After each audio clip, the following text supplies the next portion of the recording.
Hey guys, it's Halsey, and I just did an interview with the Zach Sang Show. We talked about a lot of stuff, talked about the new album, talked about how I've changed, and a lot of really goofy things too. So enjoy. Let's do this. Zach Sang Show. So Engineer Craig was just in here, and he was like, you want to know a fun fact about Halsey? What? She went to the University of Rhode Island, and he's like, Go Nads. That's the name. That's the... Yeah. Their mascot is like a genital. It's... Yeah. Yeah. It's a member. But how interesting. You didn't actually go at all. Mm-mm. I worked really hard in high school and was like AP student, like got like a near perfect score on my SATs, like extracurriculars, yearbook editor, all of it, and was like, I'm gonna go to a freaking great college. This is gonna be awesome. And then, you know, the real world was like, well, you did everything right. Now, do you have money? And I was like, whoa, hold on a second. No, but I did everything right. And they were like, but you don't have money.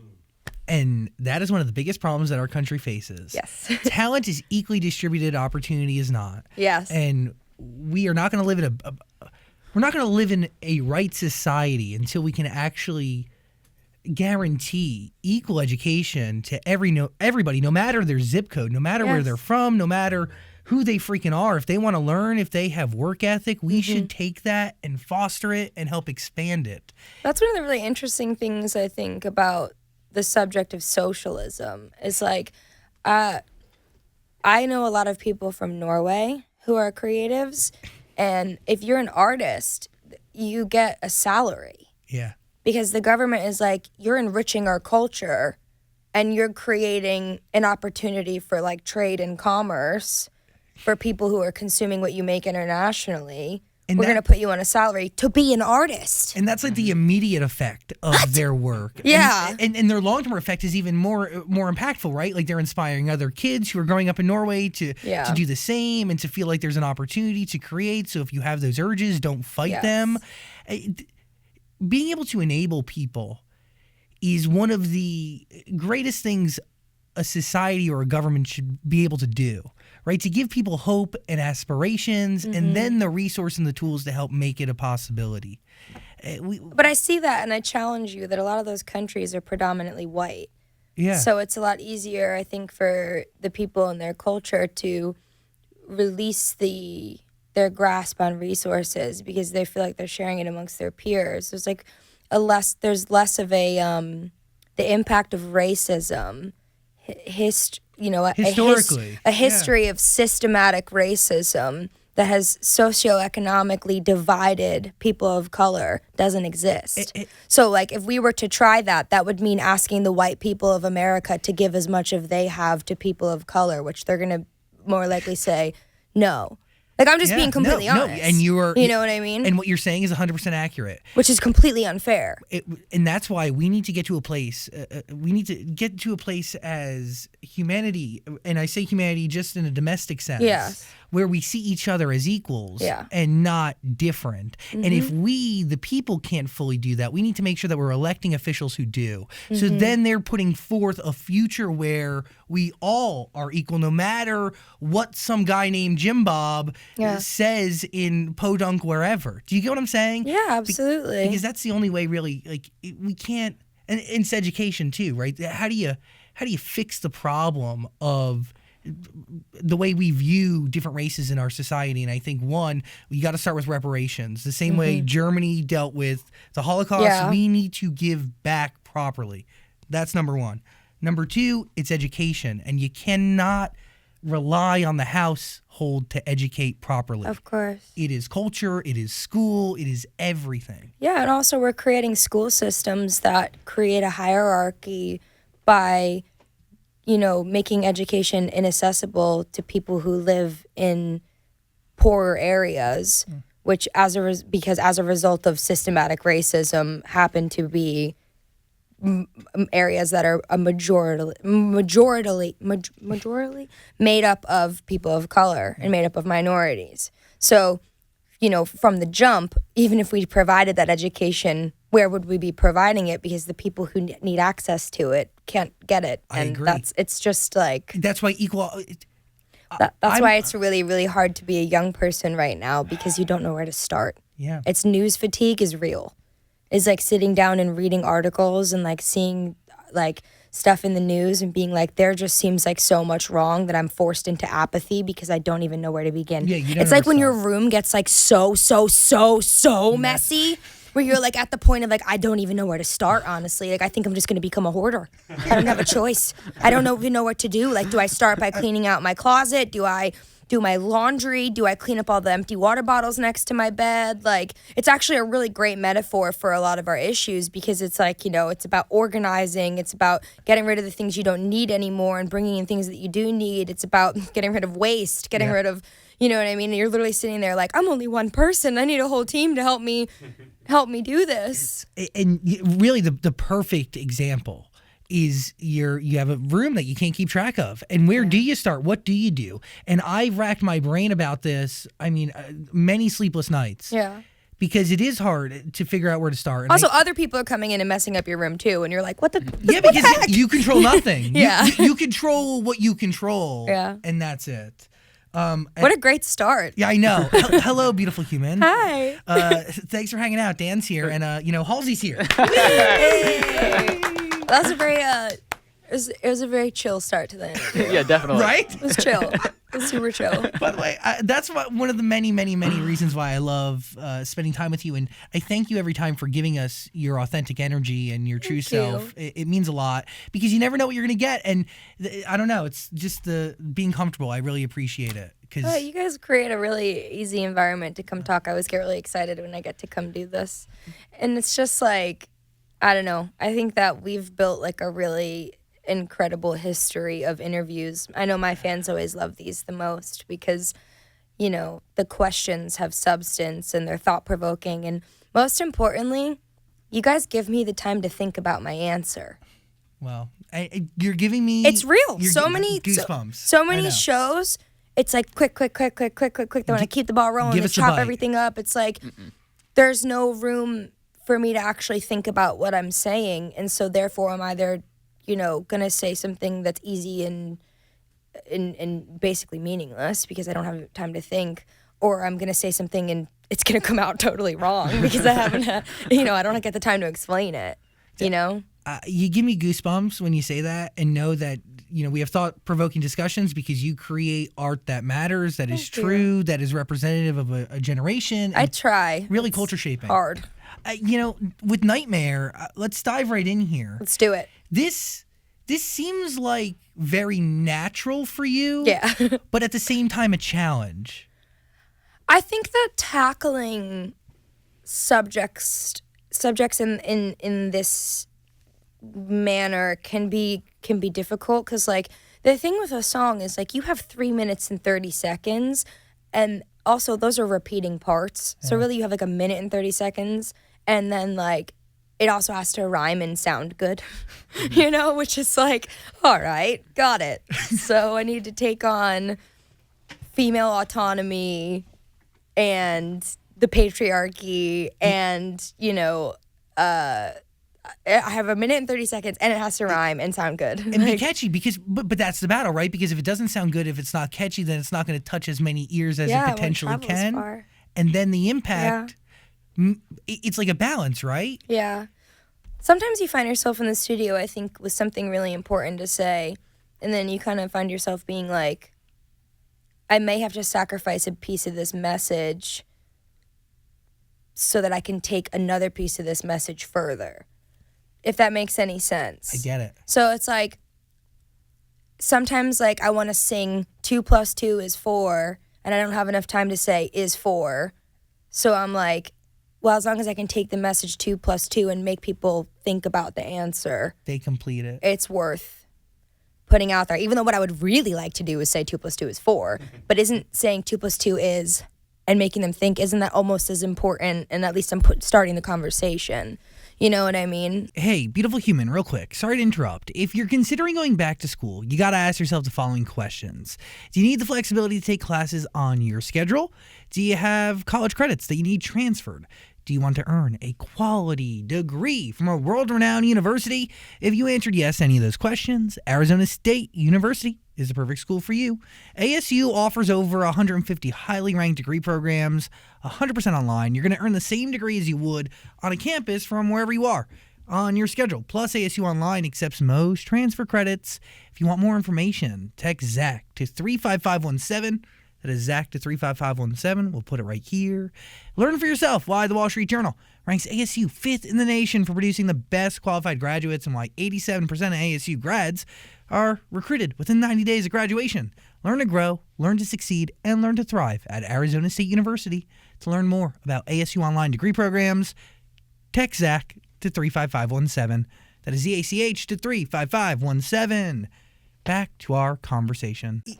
Was that your goal with Nightmare? Was it to start a conversation? Yes, it was. It was to start a conversation and to end a conversation. Cool. Both.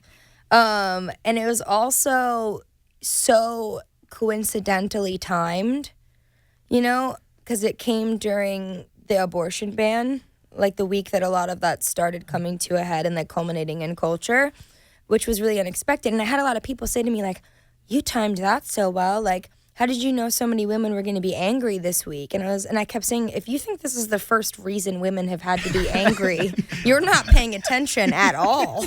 Wow, I just got lucky or unlucky enough that another reason to be angry happened. But let's be honest here, a roll of the dice is any week that I put that song out, there's probably a reason for women to be mad, so it would have worked whenever. Like going back like 100 years. Yeah, I could have put this song out in 1920 and people would have been like, yep. Perfect timing. Yeah.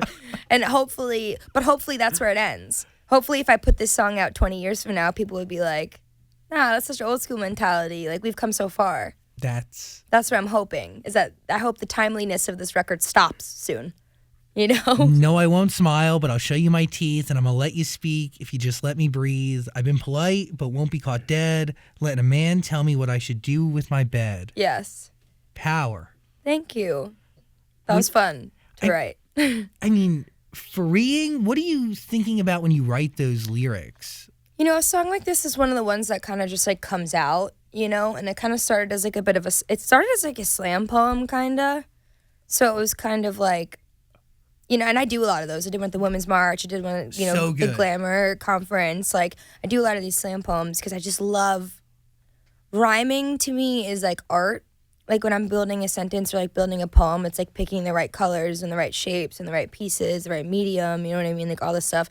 So when I started writing Nightmare, I was kind of like, it was almost supposed to be delivered more like, I've tasted blood and it is sweet. I've had the rug pulled beneath my feet. I've trusted lies and trusted men, broke down and put myself back together again, stared in a mirror and punched it to shatters, collected the pieces, then picked out a dagger. And I've pinched my skin in between my two fingers and wished I could cut some parts off with some scissors. Like, it was meant to be almost like a slam poem. That rhythm flows very naturally. Yeah, I listen to a lot of rap music.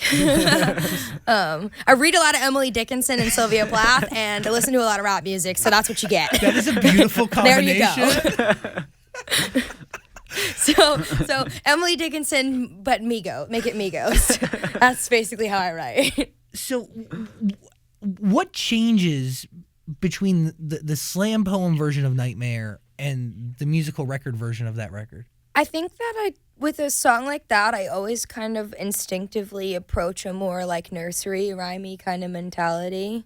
Well, is that like strategic? It's not. It is strategic, but it's not intentional. It's like subconsciously strategic. Got it. Because sometimes I think when you're like quote unquote teaching people something, Simplicity. there's like, when something is mnemonic and it has like the right rhyme pattern to make it memorable or the right melody to make it simplified, that's what helps the message kind of come across. Like, there's a reason when you were in school, your teachers taught you all the states in alphabetical order by making you sing the song. Or like all the presidents, or like your times tables by making you sing the songs, because a song is memory. It's a mnemonic device. Are you teaching people morals through? I'm hopefully teaching my audience. You know what's so funny about Nightmare though is that when working the record, as I'm working the record, I'm still working the record. That's the funny thing about music is sometimes you put it out and you're like, the finish line. And then you're like, nope, the starting line. But I realized it was the first song I ever wrote where the people that the song wasn't written for were the people it was more important to reach. Yeah. It was the first song I wrote where it's like, if you're a feminist or you're like, if you're someone who's already like a part of the fight, I'm glad that this song serves as an anthem for you. But this song is more important for me to reach the people who are not. Like we set to do a performance of it on The Voice, and I had a really strange relationship with with not the show, but with some of the audience. I love The Voice. I was like a guest judge. I was like, I think everyone's really, really cool over there.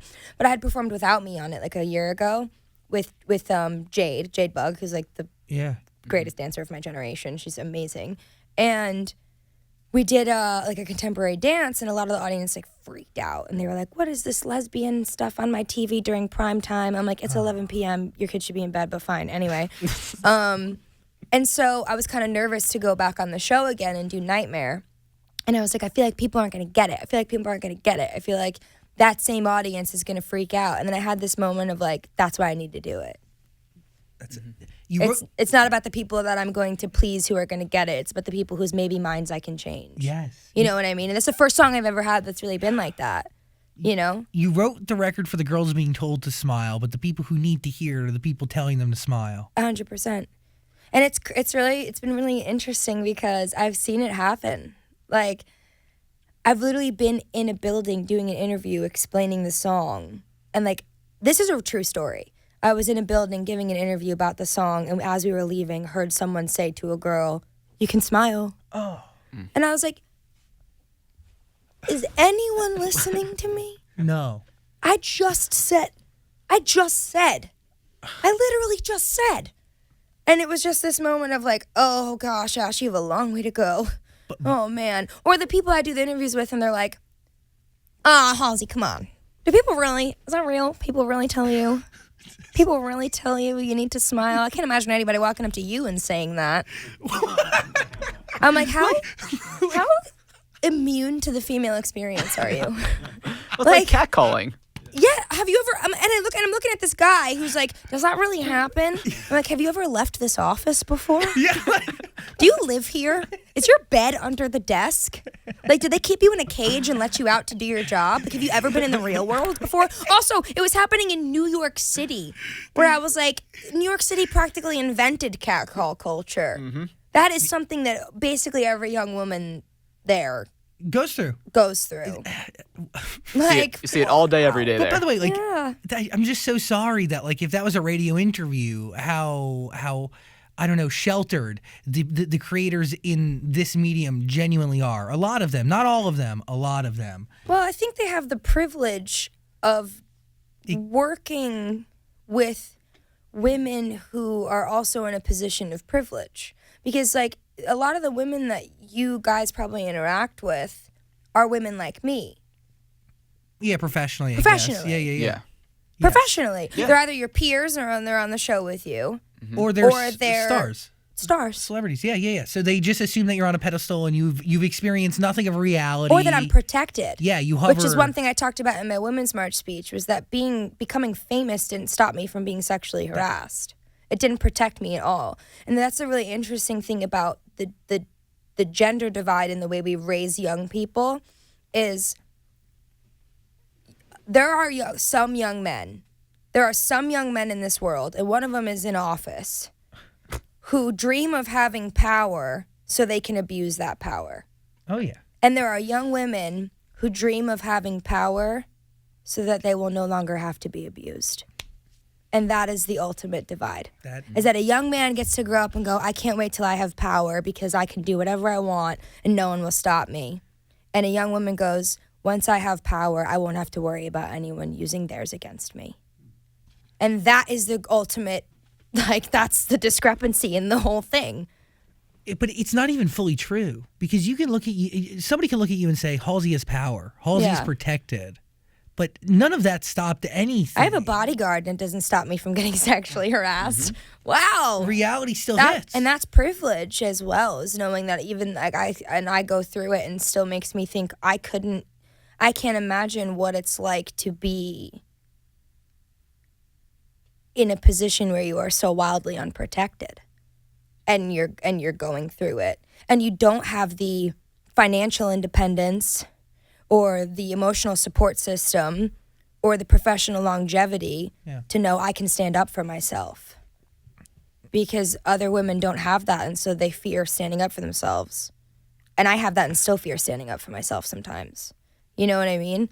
Sorry, that's like, I got really dense there for a second. No, but it needs to be said. And to be honest, like I genuinely feel that the only way we see proper change is it doesn't need to be all, but for some women to take this fear and focus into achieving power, but power that is genuinely lasting. Yeah. Power that is an elected office. Because once you're in an elected office, you can actually make change. It's diffusion of responsibility too, because then you get to give other young women power. That's it. You get to designate power, and you get to share that power. One woman in power, one woman in office has the potential to impact and inspire so many women off of that. Yeah. But at the same time, save lives and change the way our system works. Yeah.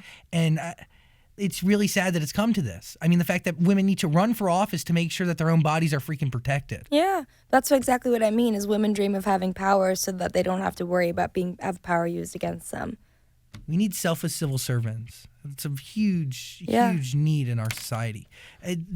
With Nightmare, obviously achieving something lyrically that is so who you are, but the music and the instruments attached to it are you. Yeah. They're totally you. I mean, I think we would know it's you because we know you. Because you guys know me. But the sound of it, the rock of it, it is different than anything else.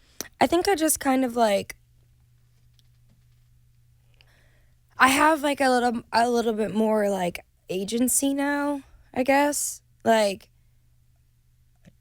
I just don't know if I thought I could make a song like that before. I think that was like an unrealistic reality for me. So you've wanted to. I don't even think it was in my wheelhouse. Like, I think that making music the past couple years, I don't think it ever would have occurred to me that I could do that.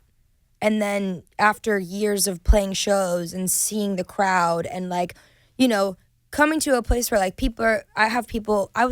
been off tour for a while. I stopped my tour in like September or something. And even so, I was in Europe for like a couple months. But now that I'm starting to do shows again, there's people who've been working with me since without me. Wow. And they're coming to my shows. They're coming to Webster Hall or they're coming wherever. And they're like, whoa, your show's like a rock show. You rock. And I'm like, yeah. Well, Badlands was a lot of rock. That's what I'm saying. It was like that album was like industrial pop. You know what I mean? Like, everyone's talking about like all the Nine Inch Nails influences in culture right now, and how there's like, you know, the Trent Reznor interpolations in the Black Mirror episode. You know, Five Sasha's put out Easier, which is like super Nine Inch Nails influence. Like, there's a lot of that going on, and I'm sitting here thinking like, heck yeah, I want to see more of that, because that's kind of the stuff that inspired songs like Castle or Control, or like some of the earlier stuff on my albums was like that industrial approach to pop music.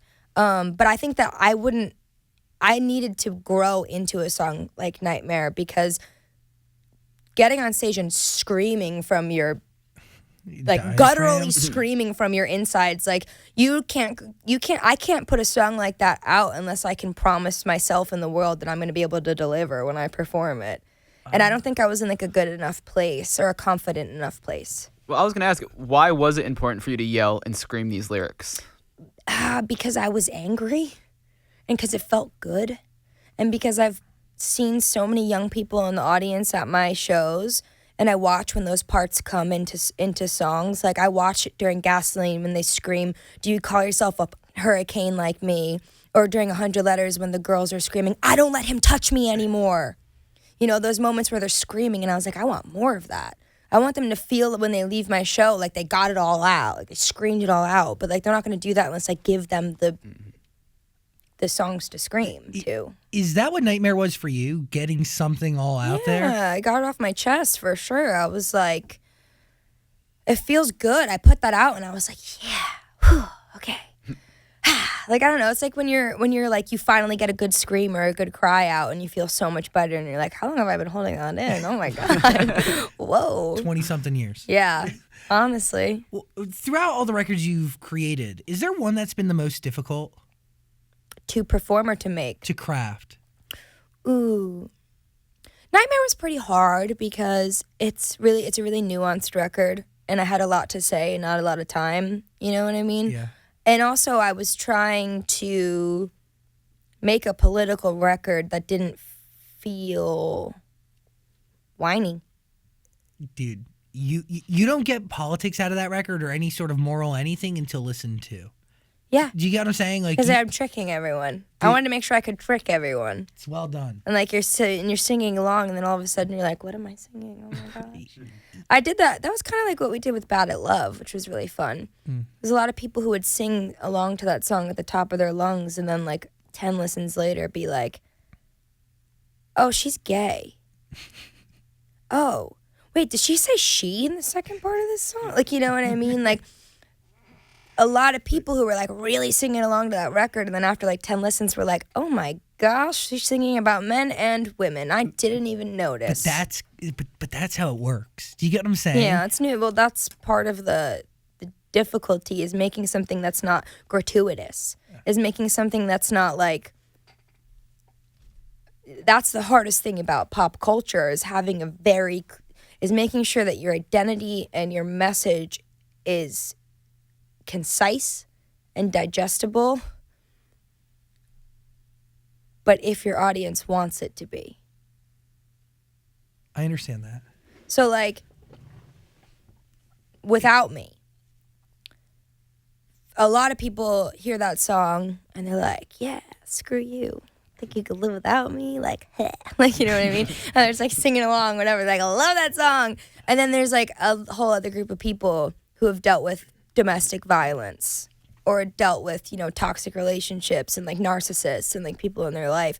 And they hear that song. And it's like part of delivering that song was, how do I give a message to people in positions of need, but bury it under it as in a secret message that it's like in a secret language that you'll only understand if you need it. And you know what I hear it. mean? Yeah, and they hear it. It's there for them. And if you don't need the message, you don't hear it because you don't need to.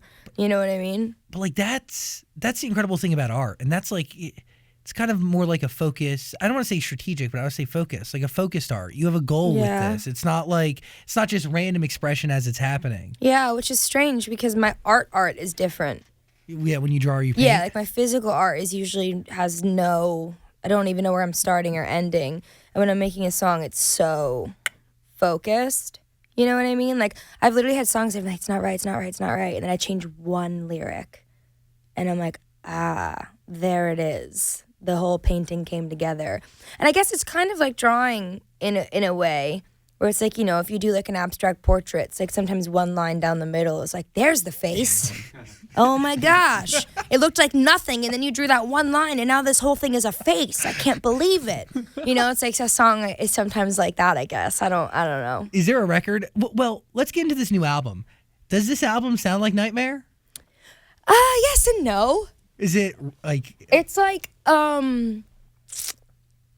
it's really eclectic. Okay. It's really eclectic. It's like, think of like 10 of the most like unexpected things you think I could do. I do all of them. Okay. Is this a reality-based album or Yes. a concept album? Both. Both. It has a motif that, permits it to maintain a narrative and keeps it a complete thought. Got it. But it's much more confessional. It's very candid. Like, it's a bit more like my poetry. Like, it's more like my writing. Like, I think that's the thing about a song like Nightmare as well, is it's like the video brings it into this like phantasmical kind of experience. You know what I mean? Where I'm like in latex and this and the other thing. And Debbie Harry's there, and then there's fire, and like, oh my God, it's a fight club. Like, you know, all this like stuff. But the lyrics are very straightforward. They're like very confessional. It's like, it really just sounds like I'm talking very densely, but talking. And I think a lot of this record is kind of like that too, where it's like, I think I just kind of like, I'm uninhibited in the way that like, I think that being me is interesting enough, you know? Yes. Without having to be like in a cinematic concept. You know, because it kind of got to a point, and I noticed this when I made Without Me, which was like, it got to a point where it's like, my real life has become far more interesting than any story that I could actually invent. Do you know what I mean? Like, Is that a good thing or a bad thing? I don't know, but I'm using it to the best of my ability right now. Like, which is art, right? The inspiration for art. Yeah. It was like, you know, I started kind of like journaling more, which I don't really do, just in case I ever want to do some kind of memoir or autobiography, just in case this whole thing runs too far away from me and one day I need to be like, nah, let me tell you my side of the story. I'm just making sure I'm keeping track of my thoughts. And do you journal daily? No. When do you reflect? How often? When I change. Okay. You know what I mean? Like when I notice something in me when I notice I'm different. Like I'll journal on like a week where I'm like really contemplative and like quiet and lonely and like, and I'll write about how that feels. And then like before I know it, I blink and I'm out and I'm like social butterfly, like totally loud and cool and this, that, and I'm dressed like this and whatever. And I'm like, ooh, time to write. Cause now I'm in like a different So you want to like phase. Yeah, you want to document the different phases. Yeah, it's almost like science. I'm I'm doing like a log of like how the subject is evolving. At 11:27 p.m., spoke to 2 humans. I mean, actually, it's kind of like that. It's like, today I went out and I did this. Or it's like, you know, today I sat inside and I called my mom, and then I called Maria, and then I called Peyton, and then I called my grandmother, and then I called Anthony, and then I called Maria again. Why can't I be alone in a room with myself? And why did I need to resort to 4 hours of talking to people on the phone until I got so tired I'd fall asleep? And then like reflecting on that and being like, why did I have to call everyone in my phone book just to have company in a hotel room somewhere? Why couldn't I just sit and be alone for 4 hours? Do you do that to learn about yourself, to figure out why? Kind of. Mostly I do it so I can make fun of myself later by writing awful songs about what a terrible person I am. What? But How does not being able to sit in a room alone for 4 hours connect to being an awful person? not being an awful person, but I think that I take that and then it turns into a record about my tendency to use other people as a mirror. I understand that. If I'm not feeling good about myself or I'm feeling insecure in my identity, it's easy to call other people because the way that they talk to me and the way they treat me reflects back to me as their opinion of me, which reminds me, I'm good, I'm okay, I'm cool. Now that you say it like that, I connect to that. Yeah. You have those people that you call, they are a mirror. Mm-hmm. But a mirror telling Looking glass self. But like telling you exactly what you want to hear. Yeah. And hopefully sometimes when needed, what you need to hear. And sometimes not what you need to hear. Yeah. At all. Sometimes I'll be like really not good. Like I'll call someone and they'll be like, you're great, you're this, you're that. Like, or like sometimes I'll do something super selfish, which is rare because I'm like painfully empathetic. But like every now and then I'll do something selfish and I'll call someone and they'll be like, you are like the most generous person. It's fine that you did that. Your schedule was like this and this happened. And like, hey, like, don't worry about it. Like, kind of, I'm like, okay, cool. So it's fine that I did that thing. Instead of sitting down and being like, no, Ash, it's not cool that you did that thing. You know what I mean? And you need that more than you need the first one. Yeah, heck yeah. Because I feel like I've been in those moments where too many people have told me like, oh, it's okay. You're busy. You got this going on. Dude, it's got to the point where I just don't do the initial action. Do you get what I'm saying? Like I totally understand that. Or I call people and I'm like telling them about this idea I have, hoping they'll tell me it's a great idea. Yeah. And if they don't think it's a good idea, I'll keep explaining it until they think it's a good idea. And then if they don't think it's a good idea, I'll keep explaining it until they just want to get me off the phone so they tell me it's a good idea. And then it's like I'm not learning from that at all. And also, I need to like my ideas because I think they're good ideas, not because other people think they're good ideas. And that was a big learning process for this album. When I started writing it, I didn't let anybody hear it. Nobody heard Nightmare until probably a week before it came out. So did you just grab Benny and grab Yes. Cashmere Cat? Yes. My label didn't even hear the song until a week before. We didn't even have the final version of it when I shot the music video. Whoa. Yeah, I was just like, we had the song, but I'm saying we didn't have the final production and all that stuff. Because I needed to know from the bottom of my heart that I was putting that out because I believed in it. And I also didn't want to risk having people be like, this is a little risky. You just had a number one without me. Do we really want to try this? I don't know if it's going to work.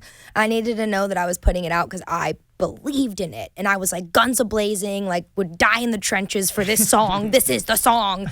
And then that way, if it came out and it failed, I only had myself to blame. It's on you.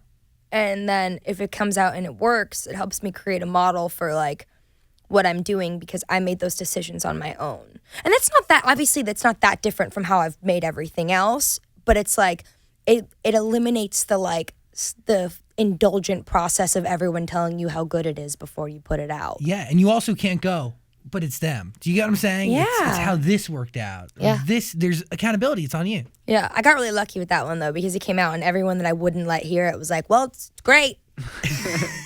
And I was like, thanks. And that's how you really know. Yeah, but I was like, it was kind of scary for a while because I kept it so secret. So secret. And I have with a lot of other songs too. Where are we at with the album? Are we done? Is it almost? No, it's not done. It's I'm still trying stuff and I still have so many ideas and I'm growing so much as I'm making it that I kind of don't want to stop growing. So I'm kind of going to keep letting myself writing until I plateau a little bit. And I'm like, okay. How are you growing? In what ways do you see growth? I'm becoming more confident in my own ability and my own skill. I'm becoming more comfortable. I'm addressing subjects that I didn't even know existed, or I didn't even think of. I would have never have even thought of addressing in myself. I think, because I think that I've told everyone for a long time that like my first album, my second album were like really, really honest albums, and they were, but they were as honest as I let yourself be, or was aware I could be. Yeah. If that makes any sense. I totally understand. You know what I mean? Like those albums are in two dimensions, but that's because I didn't know there was a third. So at the time, that was my truth. Yeah. Like when you don't know a third dimension exists, you're like, yeah, it's two dimensions. That's all we got. And then someone shows you a third dimension, and you're like, whoa. Yeah, new I didn't frontier. even know any of this was here. I sound like I took a ton of acid. I didn't. I didn't. I'm just using Plato's cave allegory to explain songwriting, which is totally normal and fine that I'm doing that. I just mean, you know, it's like, for me, like my first two albums were like my first love. Okay. And I was like, I will never be more in love than I am right now. And I then- was wrong, but I didn't know I was wrong because that was my capacity for feeling. Yeah, because the other thing didn't walk into the room yet. And it didn't exist to me. Yes. I had no concept of it. And Yeah. that's like kind of the level of honesty that I'm addressing with this record. But is that you growing up? Is that you Yeah. turning into more of an adult? Yeah, 100%. 100%. And that's the most interesting thing about it, too, which is like I'm being held accountable for the level of honesty I deemed appropriate at 19, which is like, okay, sure.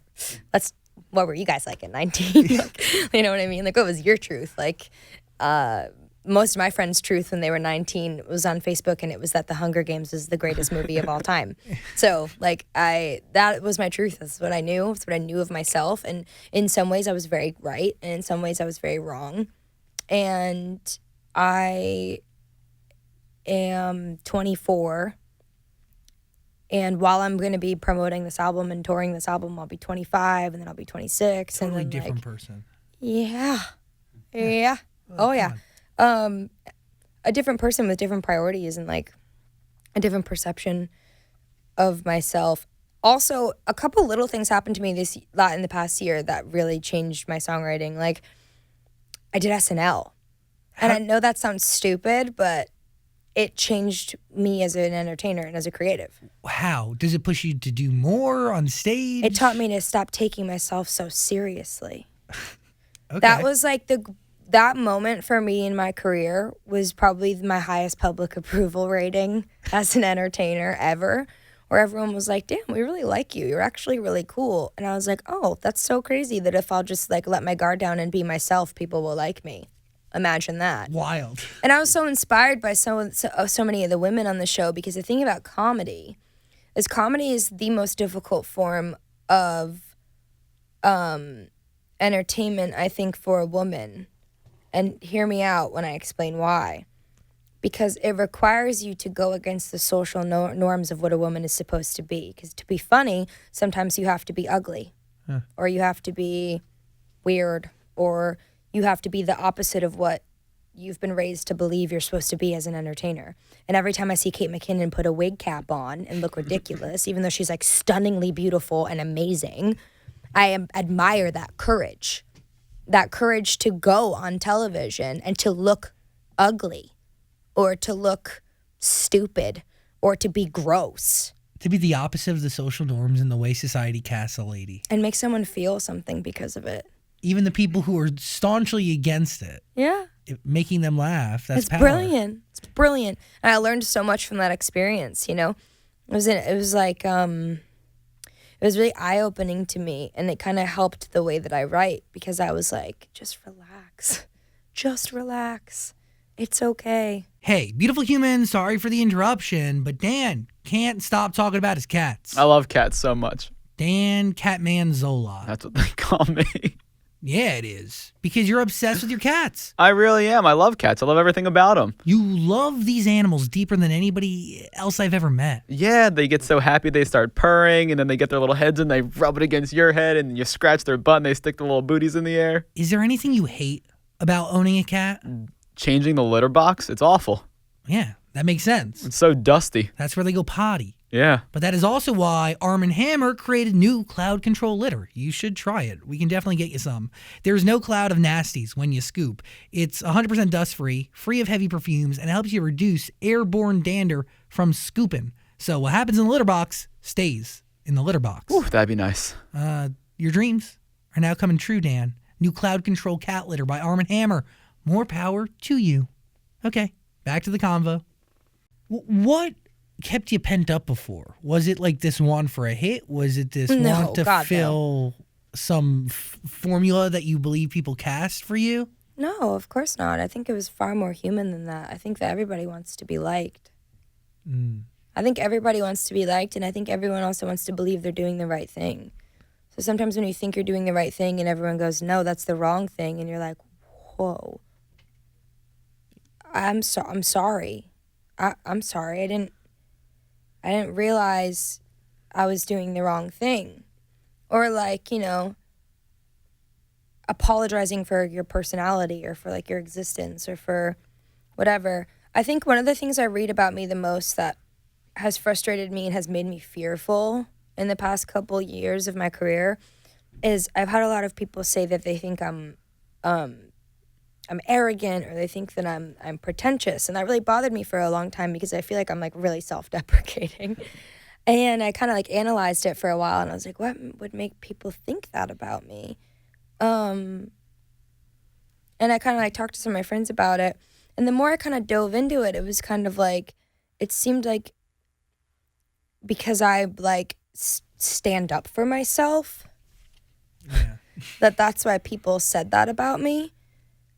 And so, like, I was like, okay, cool, then I'm just going to start apologizing for everything, and then people won't think I'm arrogant anymore. And then I was like, wait, you can't do that. You can't do that. And, like, if me being willing to, like, explain things in depth because I, like, enjoy having conversations and because I feel, you know,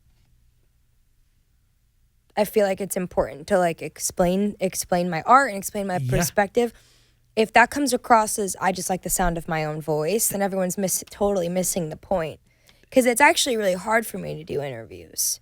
I'm actually sometimes really scared and thinking a lot about everything that I'm saying to make sure I'm saying the right thing. And it's far less that I just like hearing myself talk, and so much more that I'm really desperate to give context so I don't get misunderstood. And by the way, like, the want to be understood properly, I think, is very important. And you should don't end your quest for that, because that's the way you probably communicate with another human being. On top of that, I think, when you're talking about how people perceived you, and this may be wrong to say, but you stand up for yourself and you stand up for other women, and you do that. Other people. Yeah, other humans. Yeah. You speak out on things that matter. Mm-hmm. A majority of the public sees that and they go, ugh. Do you get what I'm saying? Mainly Also, it's because that like, who died and made you the voice of everybody kind of thing. And it's like, I'm not trying to be anyone's voice. I'm just saying if I have a platform, I'm going to use it. But know something. It's the backwards people Yeah. who are the ones who go, you're entitled. It's But that not breaks the my heart, forward though. people. It's hard to get over. It's hard to get over people. It's hard to get over trying to do the right thing and having people be like, well, we don't like the way you're trying to do it. But why can't you just ignore them? Is it hard for you to do that? I think that no one can really understand the magnitude of the voices until you've experienced it. I know that when I was first starting out, I got a piece of advice from a very, very seasoned female pop star. And I'm not going to throw her name into this conversation because she might just might not want to be a part of it. I don't know. But anyway, someone I really, really looked up to. And they said to me, they were like, you have to ignore it, or like, you won't even know the way that it'll start to bother you. And like, I probably had like 50,000 followers on Twitter at the time, and this person probably had like 30 million or something. And I was like, oh, come on, like, it's not that bad. Like, it's not that bad. I have it too. And also, like, I can't just ignore them. I'm like reading everything. And now, like, 5 years later, I'm in like a similar position, and I'm like, oh my gosh, she was so right. Oh my gosh, she was so right. And I had no way of understanding that then. And now I've seen myself give advice to other artists who are starting out, and I see them look at me with the same kind of like naivety almost, where they're like, oh no, like, it's fine, it's cool, like, don't like, whatever. And I'm like, oh no. Just wait. You'll see. I think the hardest thing with musicians and criticism is what you are doing is a projection of yourself, so that when people don't like it, they're inadvertently saying they don't like you. If you're an actor and someone doesn't like your performance or they don't like your character, it's like, okay, like, not to say that it's not, I'm not invalidating actors getting hate. I'm Different. I'm just saying it's different, or like, if you're a politician and people don't like your party or don't like, the actions of your, Policies or your whatever. house or whatever, you know what I mean? So it's like, it's just so different. Like, musician targeted hate is so personal. And it is so, it's like a sniper, you know what I mean? And I think that a lot of it has to do with morality too, because I think a lot of us in music right now really just want to do the right thing. Yeah, And when we try to and it goes wrong, it's like, it hurts you because you really are just trying to do the right thing. You know what I mean? But how do you determine right and wrong? You don't, which is why you fail every time. Until you don't, I guess. But how do you even know when you don't That's fail? what makes people stop trying, which is sad because they're scared. It's very difficult in a world where social media has made every opinion fact. In that kind of world, I think it's very difficult to differentiate the difference between respecting someone's opinion and just knowing that they're wrong and you should ignore them.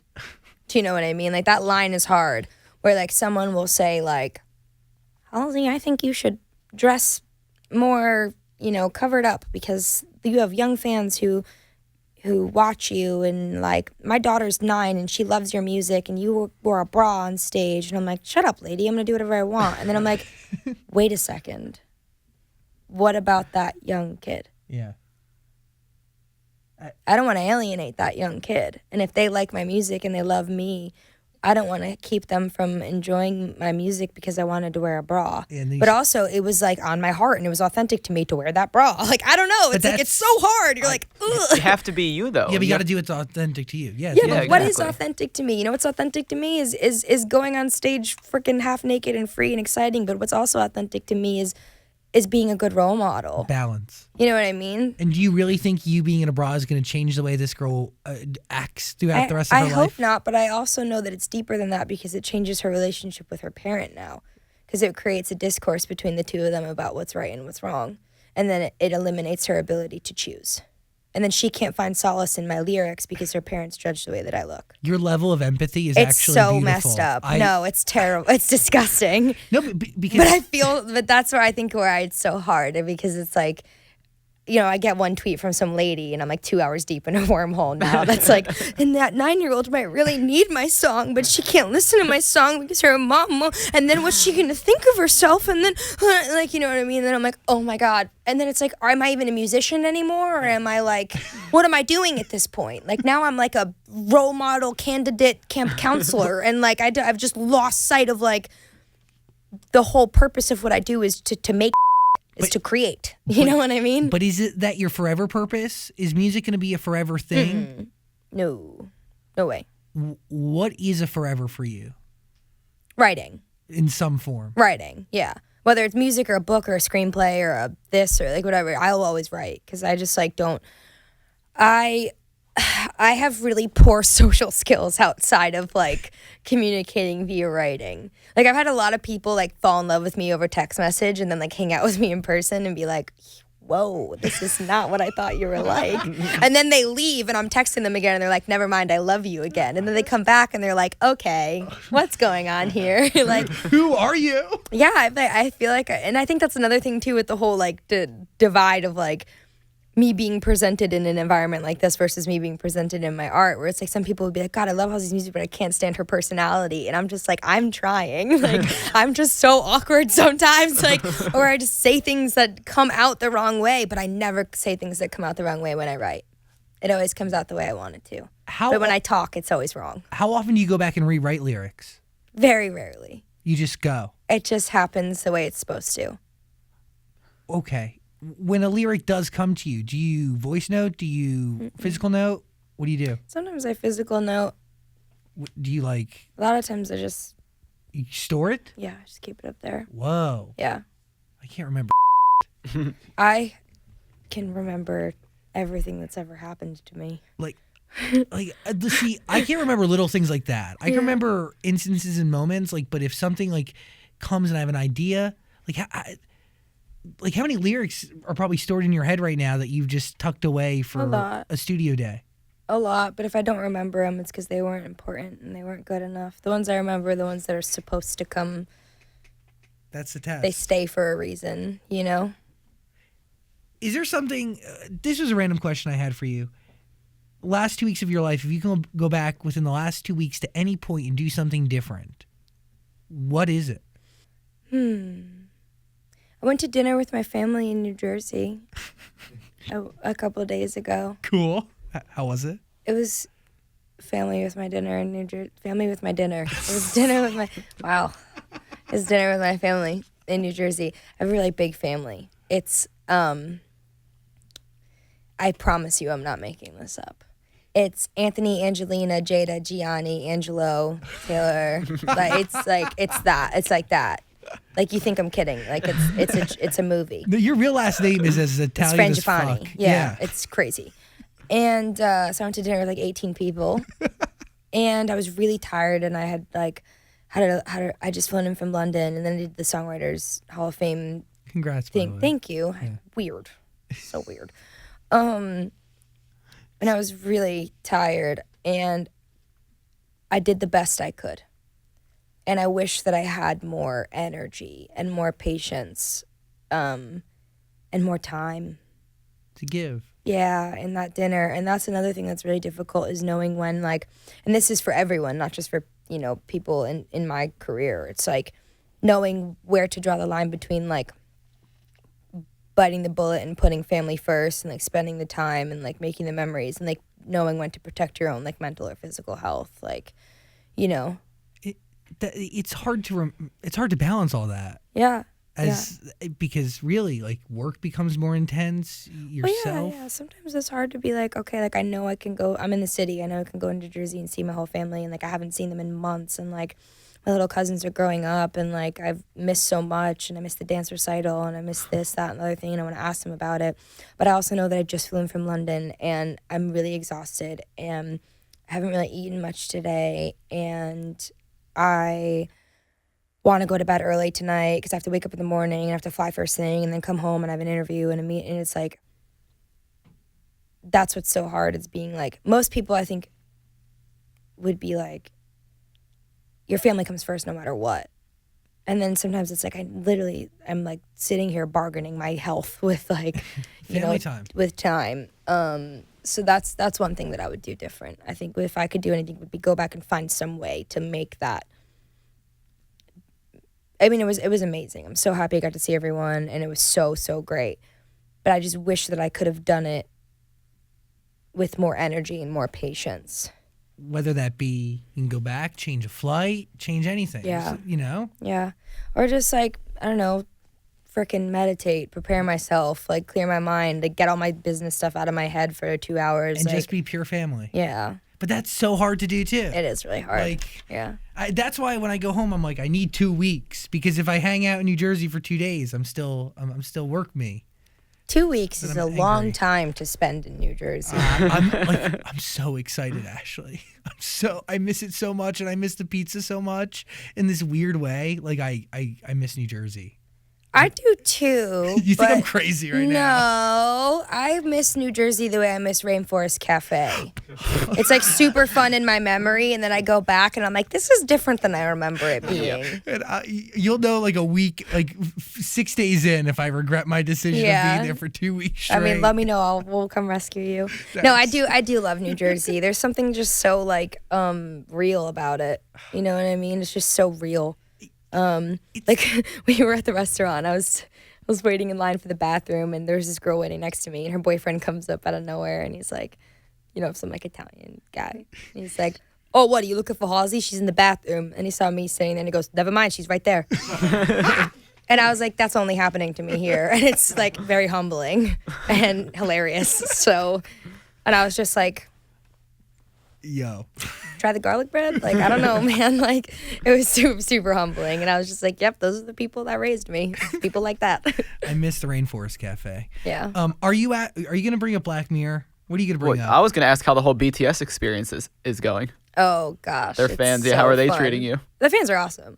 The ARMY are great. They're the most beautiful human beings. They're so awesome. Also, they're so poorly represented in culture as these like fangirl, crazy, like mindless, and they're the opposite. They're like intelligent, they're funny, they're tasteful, they're charitable. Like, it's so crazy. They are really kind, strategic, intelligent individuals. Yeah. Who really, they're like the main promotional vehicle of BTS, to the point where they were buying billboards for them in major cities. I know. Like I know. I've never seen anything like it. It's really remarkable. It's crazy. It's really remarkable. They wanted to say thank you to me for something, and they organized something like charitable in my name. That's awesome. And they were like, what should we do for Halsey to say thank you? Like, should we stream her song? Should we this? And they're like, nah, she doesn't care about that stuff. Let's donate to a charity in her name. And they like organized this whole thing, and then like did this like charitable thing for me. And they were like, this is our way of saying thanks, Halsey. Like, thanks. And I was like, that's spectacular. And part of me was like, why isn't everyone's fans doing this? Can you imagine if everyone's fans thanked them by organizing charity in their name? By helping others? What a better place this world would be. And it's just like, I don't know. They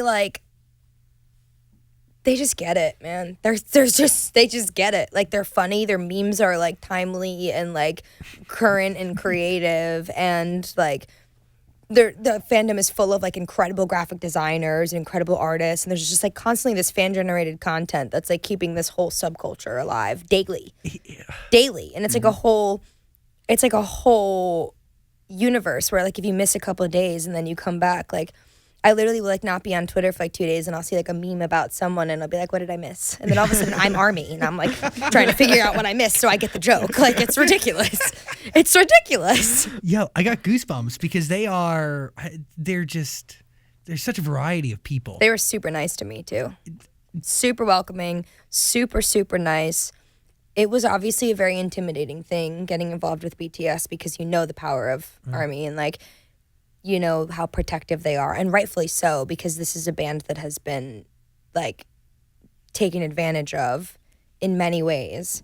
You know what I mean? By people promising them spins and radio play in exchange for, you know, social media power, because the fan base feels like they know what they can accomplish. They're amazing. And so they're protective, as they should be. And I, you know, come along and I'm like, hi, like, we're doing a collaboration. Please don't kill me. And they were so awesome. They're so nice. It was amazing. They were super supportive. Like, I think they can tell it's really genuine. They know. Was the song brought to you, done, or did you add your parts to it? I added my parts. Okay. Yeah. Most famously, I added, I want it. Yeah, that was my idea. You know. Do you feel like you were that inspiration for the character in Black Mirror? Everyone keeps asking me that, and I didn't really think about it until I like got into it and was like, oh my gosh, this is like, my life is super different than that. I have the best team ever, which you know. So you're saying Anthony's not going to put you in some weird coma state and then write songs from your brain? Are you? Maybe I'm in a coma right now. That is a running joke with me, though. Is every time something like really crazy happens, like, I think because so much of the cultural zeitgeist that I'm a part of, I have something to do with. Yeah. I think because of that, there's a lot of synchronicity in my life. You know what I mean? Where like it's statistically, if I'm talking about something and like then like a fan tweets me about it or like an article pops up about it, I'm like, whoa, like, you know. No, you're shaping culture. Well, no, but like when it happens, I'll be like, whoa, and it's like, you know, what's the word I'm looking for? It'll happen, and then all of a sudden it'll be like Twilight Zone music, where I'm like, did anyone see that? And everyone's like, okay, but like statistically, if you're talking about something and like 10 out of 100 articles on your timeline are about you, like it's gonna come up, like, you know what I mean? So like I'm over here like do do do do do do do, and everyone's like, Ash, it's like this is normal. So when I have like this running joke where like I'll always be like, I'm in a coma, I'm for sure in a coma, and then like everyone on my team has just started like with me, and they'll just be like, maybe you are in a coma. And I'm like, this isn't funny anymore. Everyone needs to stop. I don't want to do this anymore.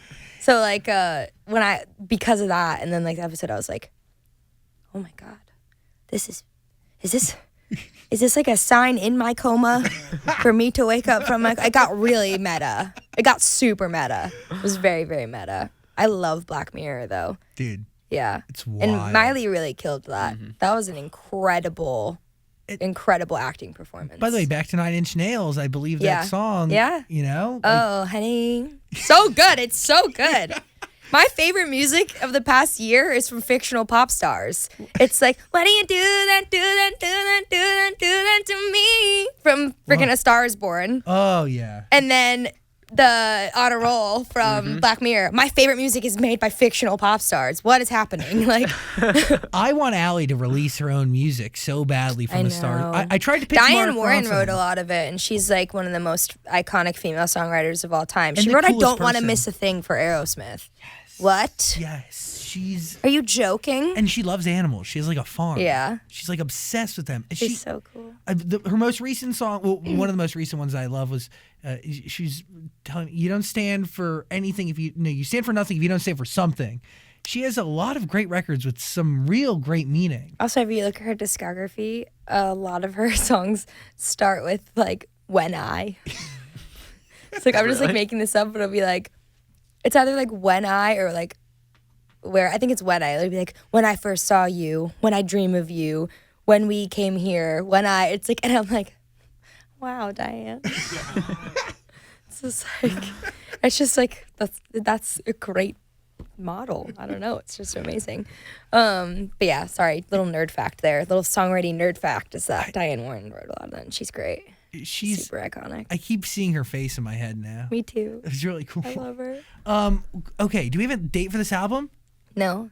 No? Mm-mm. Do you have like a goal of a season that you want to put it out in? Maybe. Okay. Yeah. I don't know. I'm kind of just like... No pressure. It's kind of just happening. But you're touring it in September. I'm touring it in September. No, when do you go on a tour? No. Anthony's gonna come out and like stab me. No, I just thought you had information I didn't have. No. My team started being like, if you're gonna keep the music from us, we're gonna keep the schedule from you. How's it feel? I'm like, shoot. Wait, so there's no tour schedule? Why did I? Maybe you were talking about a past tour from September and a few shows. No, my in last Europe. tour was in September. Yeah. Okay. I'm just doing one-offs right now for fun. I did an arena tour. It was really cool. I'm really glad I did it. It was mind-blowing. It is something that very, very few artists get to achieve in their career, and I would love to do it again, and I probably will. But in the meantime, like tiny GA venues is like kind of, I need it for my soul. Yeah, you said that you feel like yourself at the small venues, right? Yeah, it's like I need it for my soul. Why is that? Because I can look at everyone and touch them, and like I just feel like I feel kind of limitless. And you think I would feel that way in an arena because it's such an expansive space, but it's like being in that room, it's so much easier for me to imagine myself in the crowd. And it's so much easier for me to kind of just like lose myself, I think, a little bit. And there's like the expectation is smaller. I go on stage in like a tiny little venue, like in like a ripped t-shirt and like no makeup with my hair in a ponytail. And I'm like, all right, who's ready to sweat? Let's go. You know, when you're doing an arena show, it's like more of a production. Mm-hmm. You know what I mean? It's like costumes and like visuals, and it's like you're putting on more of like a visual experience and less of a emotional experience. You know what I mean? Mm-hmm. It's like that Great Gatsby quote where she's like, I hate small parties. There is never any intimacy. Yeah. You know what I mean? Because like there's nothing intimate about a small venue, even though people think it's intimate. It's quite the opposite. All of us are just like feeling each other's energy at the same time. And in the big room is where you start to become very like In yourself. whoa. You know what I mean? Because you almost like can't look for anyone.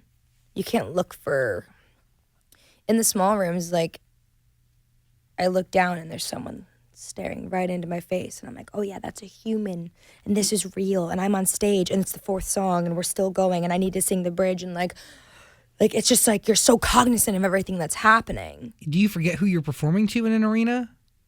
Sometimes it feels like a little more like I do pride myself on trying very hard to keep those experiences very intimate as well. Like one of the things I think a lot of people really comment on is how intimate the arena show feels, despite everyone being kind of far away. And I think it's because I do my arena show, and I think for most of it, it's just me on stage. I think a lot of people try to fill the space with like dancers and bodies Pyros and fire and stuff like that. I mean, I have a lot of pyro. I love pyro, but it's just me in the middle of the room, and that's a very vulnerable thing to do. Is to go out there and be like, I promise you I'm going to command this entire space for 2 hours.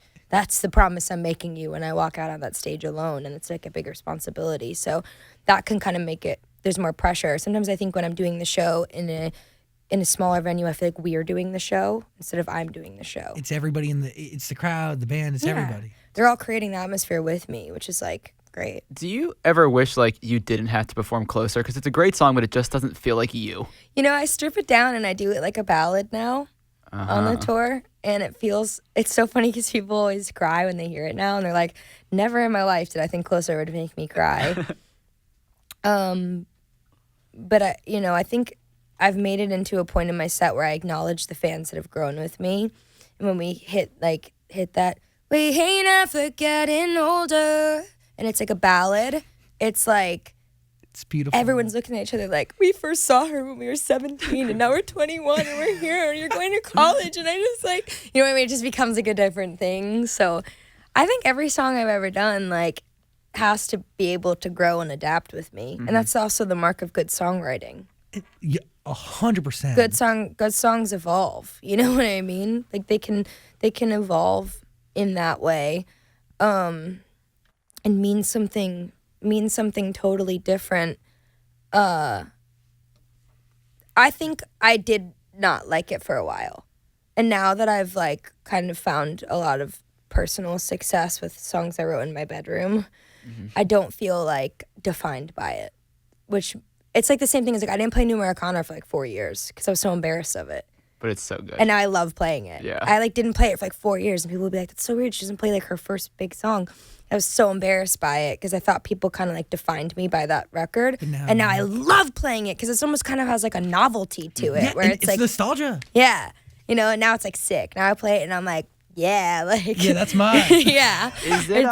Is it hard performing songs like Him and I on stage? I don't perform that song Okay. ever, and thankfully I don't have to. Okay. So I have plenty of Other successful hits? records of my own that I don't have to play that song, which is kind of like probably the best part of all of it. You know what I mean? I think that's pretty vindicating in itself. You know, Yep. is being able to look at a set list and be like, nobody's missing it. You know what I mean? Yeah. That's pretty cool. On that note, Yeah. Halsey, thank you for your energy and your Thank time you, today. guys. You're the best. Yeah. Love. I really hope you enjoyed that conversation. If you did, please subscribe and also check out our podcast. There's a link in the description, and also comment and like and do things. Other interviews are on the screen somewhere, so click them. Thanks for watching.